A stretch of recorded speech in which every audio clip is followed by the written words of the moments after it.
जय सेवा। मी अवचितराव सायम वर्धा। मित्रांनो, मी या चॅनलद्वारे आपल्या सगळ्यांना गोंडियन सणांची माहिती देण्याचा प्रयत्न करतो। मित्रांनो, आपण महाराष्ट्रामध्ये विविध जिल्ह्यांमध्ये विखरलेले आहोत आणि अन्य धर्मीयांच्या संपर्कामध्ये आल्यामुळे आपल्याला आपले सण आणि त्योहार माहिती नाही।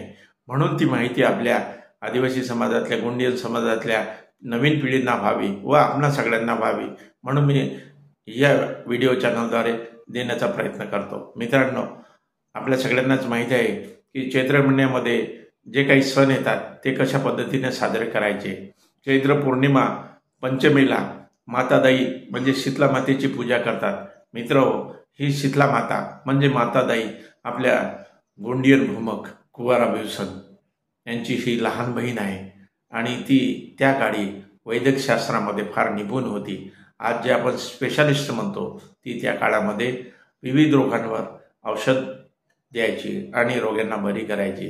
गावामध्ये एखादी रोगराई पसरली तर त्यावेळीस आदिवासी समाजातल्या म्हणजे गोंडियन समाजातल्या लोकांना विविध रूपानं, विविध वनस्पतीच्या रूपानं, औषधीच्या रूपानं ती रोग बरी करायची।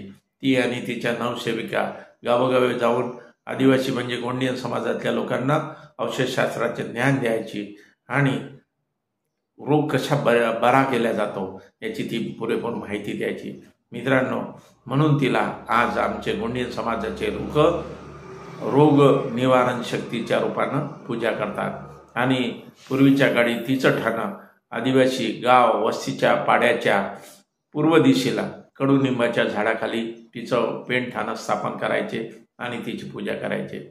मित्रांनो, आजही गोंडियन समाजाचे लोक सामूहिकरित्या जाऊन तिच्या ठाण्यावर घटस्थापना करून तिची पूजा करतात।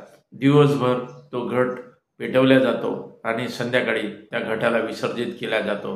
तिची मनोभावे पूजा करून रोगराई नाही येणार याची तिला विनंती करतो आणि अशा पद्धतीनं गोंडियन समाज आपला शीतला माता पूजेचा दिवस साजरा करतो। मित्रांनो, ही माहिती आपल्या गोंडियन समाजातल्या नवीन पिढीला अवश्य द्या आणि आपणही घरी चैत्र पौर्णिमा पंचमीच्या दिवशी तिच्या नावाने घटस्थापना करून दिवसभर घट ठेवून संध्याकाळी तो विसर्जित करावा आणि आपली संस्कृती रिजवावी एवढं बोलतो आणि आपली रजा घेतो। जय सेवा, जय गोंडवाना।